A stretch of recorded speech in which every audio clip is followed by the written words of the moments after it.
আগে আমি ভালোভাবে নেড়ে নিয়েছি, তার কারণ পরে তো লঙ্কাগুলো মিশিয়ে দেব, যার জন্য লঙ্কা যাতে ভেঙে মিশে না যায়। বেশি ঝাল হলে তো অনেকেই খেতে পারবে না। দুর্দান্ত স্বাদের অথেন্টিক একটি রেসিপি আজ আমি তোমাদের সাথে শেয়ার করছি, একটুও স্কিপ না করে তোমরা দেখতে থাকো। দেখো, আজ নিয়ে চলে এসেছি কচু শাক। আজকে একদম অথেন্টিক ওয়েতে আমি নিরামিষ কচু শাকের ঘন্ট রান্না করব।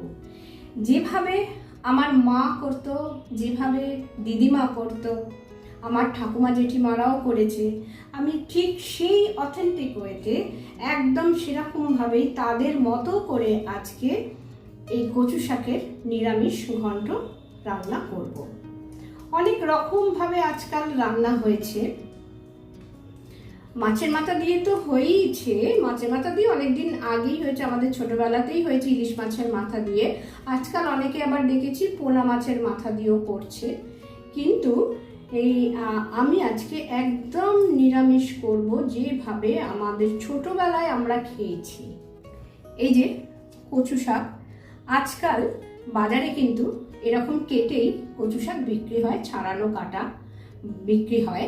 সেরকমভাবেই তোমরা আনতে পারো। যারা নতুন রান্নাঘরে প্রবেশ করেছো, নতুন গৃহিণী যারা, তারা তো জানোই, তারা তো অনেক বাজার টাজারে গেছো, অনেকেই গেছো। কিন্তু যারা যাওনি, যারা রান্নার সাথে যুক্ত নয়, তারা এই রান্নাটা শিখে নাও। প্রথমে মাছের মাথা দিয়ে না শিখে প্রথমে আগে নিরামিষ রান্নাটা কিভাবে অথেন্টিক রান্না হয় সেটা শিখে নাও। আমি কিন্তু আজকে শেখাবার মতো করেই করছি। এরকম কিনে এনে খুব ভালোভাবে কিন্তু ধুতে হবে, ধুয়ে নিয়ে এটা একটু ভাপিয়ে নিতে হবে। তাহলে আমি শুরু করে দিচ্ছি।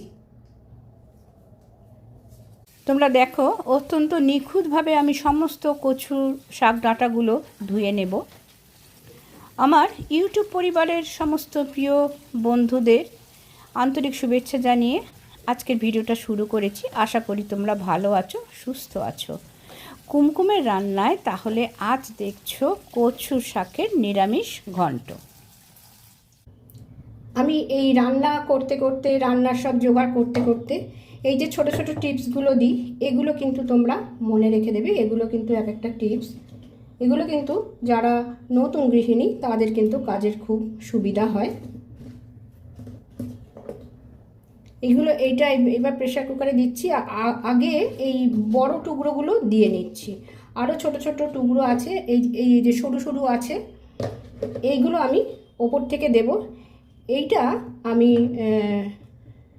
ওভেনে বসিয়ে একটু হালকাভাবে চাপা দিয়ে রাখবো। এটা একটুখানি নরম হয়ে গেলে তারপর ওপর থেকে আমি সরুগুলো দেব। দেখে নাও তোমরা।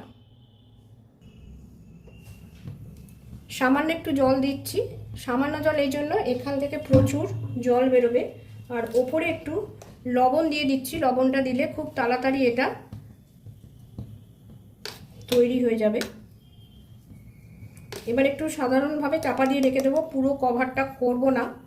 হালকাভাবে চাপা দিয়ে রাখলে এটা একটু কমে আসবে, তখন আবার ওই সরু ডাঁটাগুলো দেব। দেখো কতখানি নেমে গেছে। এইবারে ওপর থেকে আমি ছোটগুলো দিয়ে দিচ্ছি। আমি কিন্তু পুরোটাই দেখাচ্ছি।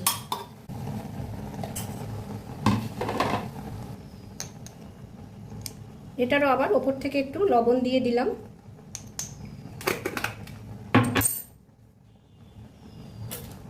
আর একটু সর্ষের তেল দিয়ে দেব।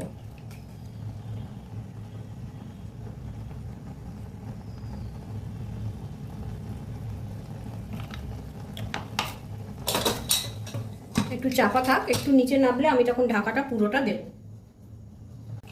এইবার ঢাকাটা লাগিয়ে নিচ্ছি।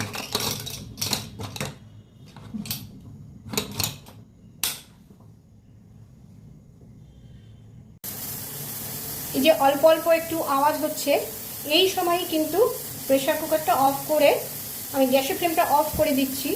দিয়ে এটা কিন্তু ওভেনের ওপরেই বসানো থাকবে।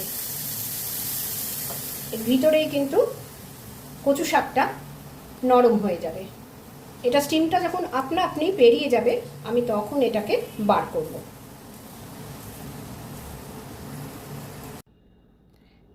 দেখো আমি একটা স্টেনারে দিয়ে দিয়েছি প্রেসার কুকার থেকে বার করে।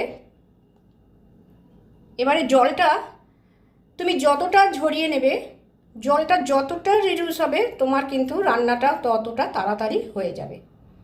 এবার একটা ভাজা মশলা তৈরি করছি, দেখে নাও। যে ভাজা মশলাটা ছাড়া কিন্তু এই নিরামিষ, অথেন্টিক নিরামিষ কচু শাক রান্না কিন্তু অসম্পূর্ণ। প্রথমে দেখো ধনে দিয়ে দিচ্ছি, গোটা ধনে 1 চামচ। এবারে দেখো জিরে, গোটা জিরে 2 চামচ। গোটা জিরেটা কিন্তু ডবল দিতে হয়, পুরো চামচ হয়নি তাই আমি আরেকটু দিলাম। আচ্ছা, এবারে দেখো মৌরি এই 1/4, গোটা গরম মশলা, এলাচ, দারচিনি, লবঙ্গ, আর দিচ্ছি এই যে গোটা গোলমরিচ। এইগুলো কিন্তু ভালো করে ভাজতে হবে। ভালো করে ভেজে ড্রাই রোস্ট হচ্ছে, এটা ড্রাই রোস্ট করে নিয়ে তারপরে একটা পাউডার তৈরি করে নিতে হবে। এটাই কিন্তু মেইন ইনগ্রিডিয়েন্টস। কয়েকটা ছোট ছোট মটর ডালের বড়া তৈরি করে নেব, তার জন্য আমি সর্ষের তেল গরম করে নিয়েছি। এবারে এই যে মটর ডাল আমি বেটে নিয়েছি, এই মটর ডালের সাথে আছে হিং, আছে লবণ, মিষ্টি, কাঁচা লঙ্কা, কালো জিরে, তারপরে একটু তেল, সব কিছু দিয়ে আমি মটর ডালটা বেটে নিয়েছি। আর এইরকম ছোট্ট ছোট্ট বড়া তৈরি করতে হবে। মটর ডালের বড়ি দিয়েও করতে পারো বা যে কোনো বড়ি দিয়েই করতে পারো। আমার ঠাকুমা দিদিমারা বড়ি দিয়ে করতো, কিন্তু আমি পরবর্তীকালে আমার মাকে দেখেছি মটর ডালের বড়া দিয়ে করতে, তাই আজকে আমি মটর ডালের বড়া দিয়েই করছি। এবার এক এক করে মশলাগুলো দেখিয়ে নিই, মানে ইনগ্রিডিয়েন্টসগুলো কি কি দিতে হবে দেখে নাও কিন্তু ভালো করে। এই যে আমি যে ভাজা মশলাটা করেছিলাম, ড্রাই রোস্ট করেছিলাম, যে গোটা ধনে জিরে টিরে সব, সেটা এটা গুঁড়িয়ে নিয়েছি। আচ্ছা, লাগছে ছোলা। ছোলা আমি ভিজিয়ে রেখেছি, কয়েক ঘন্টা ভিজিয়ে রেখেই ছোলাটা দিতে লাগবে। আর নিতে হবে নারকোল। নিরামিষ কচু শাকের ঘন্ট মানে কিন্তু ছোলা, নারকোল আর ভাজা মশলা, এইগুলো কিন্তু মেন ইনগ্রিডিয়েন্টস। আর ফোড়নে যাচ্ছে কি দেখে নাও তোমরা এক এক করে। দেখো তেজপাতা আছে, গোটা গরম মশলা, এলাচ, দারচিনি, লবঙ্গ, দেখো শুকনো লঙ্কা ফাটিয়ে নিয়েছি, আর গোটা জিরে। ঠিক আছে, তাহলে বুঝতে পেরেছো। এইটা সবকটাই আমি কিন্তু তেলের মধ্যে ছেড়ে দেবো। দেখো আমি তেলেতে দিয়ে দিচ্ছি, তেলটা আশা করি গরম আছে, আমি দিয়ে দিলাম।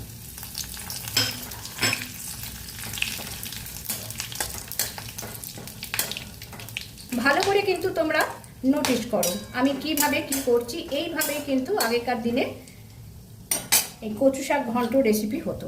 প্রথমেই আমি অল্প একটু নারকোল দিয়ে নেব। নারকোলটা একটু ভাজা হলে পরে তারপরে আমি কচু শাকটা দেব, আর ভাজা মশলা টশলাগুলো একটু পরে দেব। আমি যেহেতু শাকটা একটু ঘাটতে হবে, খুন্তি দিয়ে একটু ভেঙে ভেঙে দিতে হবে, তাই আমি কিন্তু শুকনো লঙ্কাগুলো তুলে নেব কিছুক্ষণ বাদে। নারকোলটা তাহলে মোটামুটি ভাজা হয়ে গেছে। এবারে আমি এই যে কচু শাক জল ঝরিয়ে রেখেছিলাম,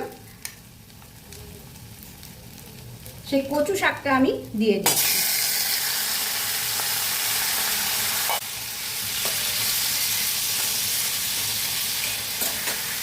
দিয়ে দিচ্ছি এই ছোলাগুলো।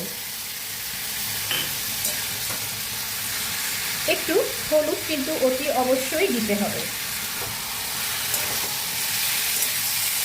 ভালোভাবে নেড়ে মাখা মাখা করে নিতে হবে। মিষ্টিটা আমি এখনই দিয়ে দেব।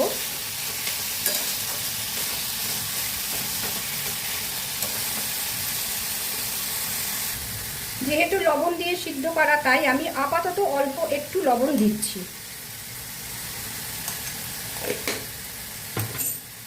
একটু গুড় ভেঙে রেখেছি, আমি গুড়টা দিয়ে দিলাম। অল্প থাক, বেশি মিষ্টি এতে কিন্তু অতি অবশ্যই মিষ্টি দিতে হবে, তার কারণ এটা নিরামিষ হচ্ছে। আর যারা মিষ্টি রান্নায় মিষ্টি খেতে পছন্দ করো না, তারা না হয় মিষ্টিটা স্কিপ করে যাবে। কিন্তু কচু শাকের ঘন্ট একটু ঝাল একটু মিষ্টি হলে কিন্তু খেতে ভালো লাগে। এরমভাবে রান্না করলে কিন্তু খুব তাড়াতাড়ি রান্না হয়ে যায়। আমার এই রান্নার পদ্ধতিটা কিন্তু তোমরা অতি অবশ্যই শিখে নাও। এরমভাবে রান্না করতে অনেকে জানো, কিন্তু যারা জানো না, নতুন রান্নাঘরে প্রবেশ করেছো, নতুন গৃহিণী হয়েছো, আমি তাদের বলছি তোমরা কিন্তু এই রান্নাটা শিখে নাও। তোমরা হয়তো অনেক চ্যানেল দেখে রান্না শিখবে, ঠিক আছে, শিখবে, সব চ্যানেল দেখেই সব কিছু শিখতে পারো আর কি। সব চ্যানেল দেখেই তোমরা সব রকম কিছুই শিখতে পারো।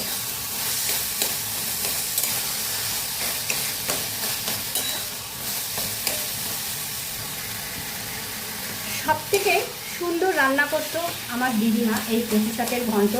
আমি একবার রান্না পুজোয় আমার দিদিমা রান্না পাঠিয়েছিল, আমরা খেয়েছিলাম। এত সুন্দর কচু শাকের ঘন্ট করেছিল, নুন মিষ্টি ঝাল একদম সমান সমান।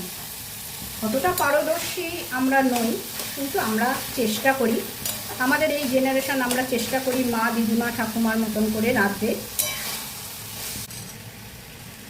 এবারে একটু ভাজা মশলা আমি মিশিয়ে দিচ্ছি, পরে আবার একটু লাগবে।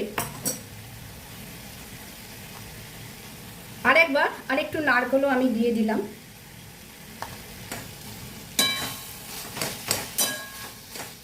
দিয়ে আবার একটু সব ভালোভাবে মিশিয়ে নিতে হবে। লঙ্কাগুলো এবারে আমি মিশিয়ে দিচ্ছি।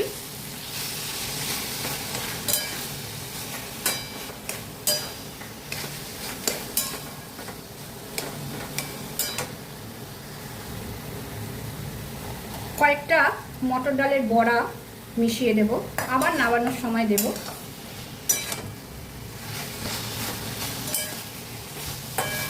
রান্না কিন্তু অলমোস্ট ডান, একেবারে হয়ে গেছে। তুমি যত নাড়বে খেতে তত ভালো হবে। তৈরি হয়ে গেল ছোলা, নারকেল আর মটর ডালের ছোট ছোট বড়া দিয়ে কচু শাকের নিরামিষ ঘন্ট। ওপর থেকে আমি একটুখানি ঘি ছড়িয়ে দিলাম। এবারে আমি একটা প্লেটিং করে নিয়ে তোমাদের দেখাচ্ছি।